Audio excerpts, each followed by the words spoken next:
अस्सलाम वालेकुम दोस्तों, उम्मीद करता हूँ सब ठीक ठाक होंगे, खैरियत से होंगे। ये वीडियो मैं लगा रहा हूँ क्योंकि मैंने कुछ दिन पहले मैं मंटो नहीं हूँ ड्रामे की पहली 4 किस्तों का एक छोटा सा अपना तज्ज़िया अपने मुताबिक शेयर किया था, जिस पे बेशुमार कमेंट्स आए हैं और बहुत सारे लोगों ने मेरे साथ एग्री किया जो भी मैंने लिखा है। लेकिन कुछ कमेंट्स थे जो बहुत नेगेटिव भी हो रहे थे। कुछ के मुताबिक कि खलील साहब के साथ मुझे कोई हसद है, दुश्मनी है। कुछ के मुताबिक हमने ऐसे मुंह उठा के बस ड्रामा देखा और व्यूज़ अपने शेयर कर दिए या रिव्यू लिख दिया। तो बेशुमार ऐसे कमेंट्स थे, तो मैंने सोचा उनके लिए एक वीडियो बना देता हूँ। पहली बात तो ये है कि जो लोग मुझे जानते हैं, जिन्होंने मुझे कई सालों से फॉलो किया हुआ है, या आप मेरा पेज भी विज़िट कर सकते हैं, वो ये जानते हैं कि मैं खलील साहब का कितना बड़ा फ़ैन हूँ और मैं उनसे इंस्पायर्ड हूँ। मैं ख़ुद भी लिखता हूँ, 2-4 नावल मेरे पब्लिश हो चुके हैं और मैं तो खुलेआम बरमला ये कहता हूँ कि खलील साहब से मैं इंस्पायर्ड हूँ। उनके मुकालमे, उनके जुमले मुझे बहुत अट्रैक्ट करते हैं, मुझे बहुत पसंद है। और मेरे अगर आपने नावल्स पढ़े हैं तो आपको कहीं ना कहीं वो फील आएगी कि ये शख्स कहीं ना कहीं खलील साहब से इंस्पायर्ड है।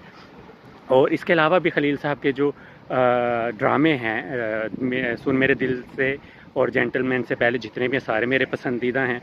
और मैंने अपने पेज पे अपने ऑल टाइम टॉप 20 ड्रामास जो शेयर किए थे उनके रिव्यूज़, उसमें 3 या गालिबन 4 ड्रामास तो खलील साहब के हैं। तो ये कहना कि मैं खलील साहब से हसद करता हूँ या मैं खाम खा के कीड़े निकाल रहा हूँ, ये तो यहीं पे ख़त्म हो जाता है ना पॉइंट।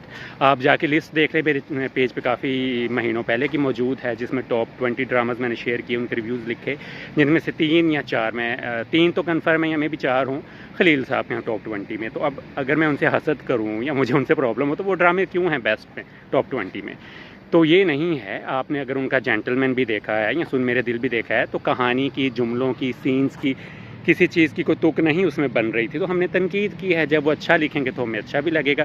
तो ये सिर्फ पहली 4 किस्तों का एक तज्ज़िया था और मैं उम्मीद करता हूँ कि ड्रामा आगे बेहतर होगा, क्योंकि खलील साहब को कामयाब जितना मैं देखना चाहता हूँ, क्योंकि मैं उनका फ़ैन हूँ, उनसे इंस्पायर्ड हूँ, लिखता भी हूँ, तो शायद ही कोई और होगा पेज पे जिन्होंने कमेंट्स किए हैं। तो बिला वजह आप भी तनकीद ना किया करें। और दूसरा, ड्रामाज़ के रिव्यू शेयर करने के लिए हमें किसी डिग्री की, तालीम की, किसी यूनिवर्सिटी जाने की ज़रूरत नहीं है।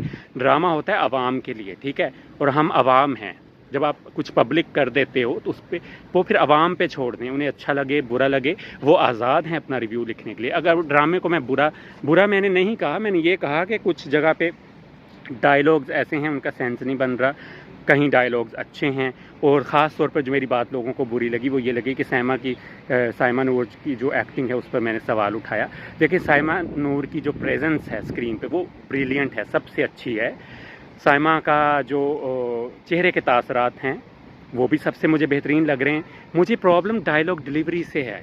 एक तो हैवी, भारी भरकम किस्म के डायलॉग्स हैं, और दूसरा जो साइमा का करैक्टर लिखा हुआ है, जिसने अपने 2 बेटों को खोया है, शोहर को खोया है, ठीक है, ज़माने की तलखियाँ हैं, तो वो उसके लहजे में इतनी ज़्यादा नरमी जो है ना वो सूट नहीं करी। आप कह सकते हैं कि साइमा हमेशा ऐसे ही डायलॉग डिलीवरी करती हैं या जो भी है वट, हमने उनको पंजाबी फिल्मों में वैसे दहाड़ते हुए भी देखा हुआ है, तो वो ना उनके करैक्टर पे सूट नहीं कर रही, वो नरमी, वो धीमापन।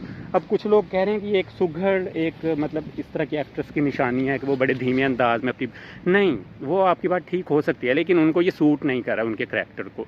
उनकी डायलॉग डिलीवरी बहुत धीमी है, जैसे वो उर्दू की आदी ना हो, उर्दू बोलने की। वो उर्दू बोलते हुए मुझे स्ट्रगल करती हुई भी महसूस होती हैं, और बहुत धीमा लहजा है, जैसे अल्फाज नेचुरली आते हैं ना आपकी ज़ुबान पे उर्दू के, उनके वैसे आ नहीं रहे, तो वो थोड़ी सी एक बनावट नज़र आती है। लेकिन अगेन मैं यहाँ पे ये बात कहूँ कि फेस एक्सप्रेशंस उनके बेहतरीन हैं, उनकी स्क्रीन प्रेजेंस ड्रामे में सबसे बढ़ के है, सबसे अच्छी है। सजल भी थोड़ी ओवर एक्टिंग करती हुई नज़र आती हैं मुझे कुछ सीन में, बहुत ज़्यादा आंखें खोल के एक्टिंग करना। आई डोंट नो, ये मे भी हो सकता है राइटर की डिमांड हो, क्योंकि खलील साहब के बारे में मशहूर है कि वो अपने ड्रामों के बारे में खुद हिदायत देते हैं डायरेक्टर को कि यूँ हो, जुमला ऐसे अदा हो। अब आप देखें खलील साहब के पिछले 2-3 ड्रामा, एक ये भी बीच में शामिल कर लें, तो सारे अदाकारों का एक ख़ास अंदाज़ है डायलॉग डिलीवरी का, जो कि नेचुरल नहीं है, वो कुदरती नहीं लगता। वो ऐसे लगता है जैसे उनको सारा जोर जो है ना लाइनें बुलवाने पे दिया गया है कि आपने लाइनें ये बोल दी हैं और इस तरह से बोल दी हैं। तो कहानी, अभी तो 4 किस्तें हैं, कुछ कह नहीं सकते, लेकिन हमेशा खलील साहब एक अच्छे नोट पे कहानी शुरू तो कर लेते हैं, लेकिन वो एंड तक जाते जाते काफ़ी बिखर सी जाती है। यहाँ मैं मिसाल देना चाहूँगा उन्हीं के ड्रामे ज़रा याद कर को, जो बहुत अच्छे नोट पे शुरू हुआ, बहुत अच्छा हुआ, बीच में जाकर फिर वो ड्रैग भी हुआ और बिल्कुल तब्दील हो गया सारा। मोहब्बत तुमसे नफ़रत है अगेन एक उनका ड्रामा था, मुझे बहुत पसंद था, उसमें डायलॉग्स बहुत अच्छे थे, हैवी थे। लेकिन अगेन प्रॉब्लम ये है कि वहाँ छोटे बड़े सारे एक ही अंदाज़ में डायलॉग बोल रहे थे। इस ड्रामे में वो चीज़ मुझे नज़र आ रही है। दूसरा बात हो रही है बहुत ज़्यादा जो हैं जिन्होंने सिराज अमृतसरी का रोल निभाया, मैं आसिफ रज़ा मीर उनका नाम है शायद, मैं भूल जाता हूँ। उनकी प्रेजेंस बड़ी अच्छी है, उनको जिस तरह पोर्ट्रे किया वो एक बड़े बदमाश हैं या डॉन हैं, वो सारा कुछ ठीक है। लेकिन अगेन उनका करैक्टर उतना स्ट्रॉन्ग लगता नहीं है स्क्रीन पे कि वो वाकई डॉन है। मे बी उनके लेयर्स हों करैक्टर्स की कुछ ऐसी कि वो कहीं नरम दिल हैं, कहीं वो सादा हैं, कहीं बहुत भारी भरकम डायलॉग्स बोलते हैं, बेटी के साथ उनकी बॉन्डिंग अच्छी है, तो मैं भी अच्छा हो आगे जाके। इस पे मैं तनकीद नहीं कर रहा, मुझे थोड़ा सा कंफ्यूजिंग लग रहा है उनका किरदार। और दूसरा हुमायूं की बात कर लें, हुमायूं एक ज़रूरत से ज़्यादा नरम दिल, एक मतलब वो प्रोफेसर हैं लेकिन कहीं से लगता नहीं है उनके डायलॉग्स वगैरह से कहीं से भी कि वो प्रोफेसर हैं, ये कोई संजीदा इंसान है। ठीक है, नरम दिल होना, मोहब्बत भरा दिल रखना, जानवरों का परिंदों का एहसास करना, वो सारा ठीक है। लेकिन हुमायूं को हम इस तरह के रोल्स में ही आई थिंक देखने, लगभग ऐसा ही था मेरे पास तुम हो, ठीक, वो ड्रामा अलग था, कहानी अलग थी। आ जाके हुमायूं नरम दिल और वो सारा कुछ, तो I don't know, there is something missing with Humayun's character. Even जो सनम सईद है वो इतनी अच्छी डायलॉग्स बोल रही हैं, उनकी डायलॉग डिलीवरी कमाल है, स्क्रीन प्रेजेंस अच्छी है, लेकिन कुछ बैठ नहीं रहा। अब फिर आप लोग कहेंगे खलील साहब का, तो इसलिए मैं तनकीद कर रहा हूँ, नहीं। देखें, दूसरा बात, अगर ड्रामा लोग कह रहे हैं ना चल गया है, कामयाब हो रहा है, तो कामयाब तो फिर बहुत सारे ड्रामे हैं जिनको व्यूज़ मिलते हैं। अब दो तरह के लोग हैं, कुछ के लिए जो व्यूज़ आना वो कामयाबी है, अगर आप कहें मिलियंस ऑफ व्यूज़ आ रहे हैं तो आ रहे हैं, उस लिहाज से अगर कहें ड्रामा कामयाब है तो है। लेकिन व्यूज़ तो फिर दानिश तैमूर के धकियानूसी, अजीब से टिपिकल और ओवर एक्टिंग की दुकान, मैं तो कहता हूँ, उन ड्रामास के भी व्यूज़ आ रहे हैं। फिर तो वो सबसे बड़े ब्लॉकबस्टर ड्रामास हैं, लेकिन वो क्रिटिकली एक्लेम्ड नहीं है, अवाम में उनको पसंदीदगी की नज़र से नहीं देखा जाता, चाहे व्यू आ भी रहे हैं। बहुत सारे ड्रामा हैं जिनके व्यूज़ बहुत ज़्यादा आते हैं लेकिन वो अच्छे नहीं होते, अच्छे बने हुए नहीं होते, उस पर हम एग्री करते हैं, लेकिन फिर भी व्यूज़ आ रहे होते हैं। तो इस लिहाज से तो अगर कहें तो वो कामयाब ड्रामा है, लेकिन वो याद रखने वाले ड्रामा तो नहीं है। तो खलील साहब से तो हम बहुत ज़्यादा एक्सपेक्ट करते हैं कि वो उनका कुछ शाहकार होगा, कोई ब्लॉकबस्टर होगा, कुछ दुनिया से हट के होगा। तो दूसरी बहुत बड़ी चीज़ है, नेचुरल नहीं लग रहा पिछले 2-3 ड्रामों से खलील साहब की राइटिंग, उनके अदाकार जो एक्टिंग कर रहे हैं, सीन्स, वो सारा कुछ पता नहीं क्यों। एक होता है ना फ्लो होता है, नेचुरली आपके मुंह से डायलॉग्स निकलते हैं, ऐसे नहीं है। ऐसे लगता है डायलॉग्स बुलवाए जा रहे हैं, उनके मतलब समझाए जा रहे हैं, जो कि नेचुरल नहीं है। और जब नेचुरल नहीं है तो फिर आपको कहानी में हकीकत पसंदी जो है वो थोड़ी सी कम हो जाती है। तो मेरा ये प्रॉब्लम था।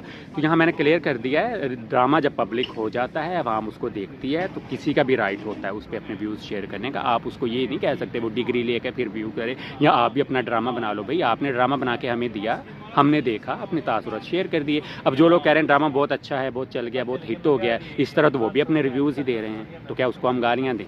अच्छा कहने वाले भी तो रिव्यूज़ दे रहे हैं ना, जिनको खामियां नजर आए वो भी। तो मैंने ये खामियों की बात की थी, छोटी मोटी खामियां तो बेशुमार हैं ड्रामे में, जो कि हर ड्रामे में होती हैं, जिसका ताल्लुक राइटर से नहीं है तो उनका मैं जिक्र भी नहीं करूँगा। तो ये छोटी सी वीडियो, छोटी सी तो नहीं, खैर 8-10 मिनट की हो गई है, तो मैंने इसीलिए लगाई है ताकि बहुत सारे सवालों का जवाब मैं कमेंट्स में नहीं दे पाऊँगा, मेरे पास टाइम नहीं होता, तो मैंने सोचा चलते फिरते एक वीडियो लगा दूँ। तो खलील साहब मेरे हमेशा से फेवरेट रहे हैं, मैं उनका फ़ैन रहा हूँ, उनका लिखा हुआ हर चीज़ से मैं इंस्पायर्ड हूँ। लेकिन ये पिछले 2-3 प्रोजेक्ट से जो है मैं काफ़ी मायूस हुआ हूँ, और बहुत सारे लोग मेरे से एग्री कर भी रहे हैं।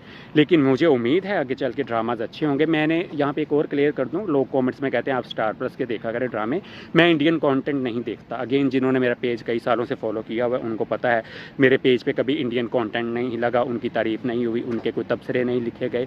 मैं देखता ही नहीं हूँ, ना मैं मूवीज़ ना मैं ड्रामाज। मैं पाकिस्तानी ड्रामा ही देखता हूँ, पाकिस्तानी इंडस्ट्री को ग्रो करता हुआ देखना चाहता हूँ। बेशुमार अच्छे ड्रामे पाकिस्तान की इंडस्ट्री ने दिए भी हैं। अगर आपने मेरे वो रिव्यूज़ भी टॉप 20 ड्रामाज के नहीं पढ़े तो आप पेज पर जाएँ, पढ़ सकते हैं। बिला वजह की तनकीद ना करें, और अगर करनी है तो कंस्ट्रक्टिव तनकीद करें, कोई पॉइंट अपना रखें, कोई तमीज़ के दायरे में रहते हुए। गालियाँ देने से तो कोई किसी का कुछ भी नहीं जाता, मेरा तो कुछ नहीं जाता। आप लोगों ने बैड कमेंट्स करने हैं तो मेरी तो रीच बढ़ेगी, मेरा तो कुछ नहीं जाता। तो बस यही कहना था, अपना ख्याल रखिएगा। अंटिल द नेक्स्ट टाइम, अल्लाह हाफिज़।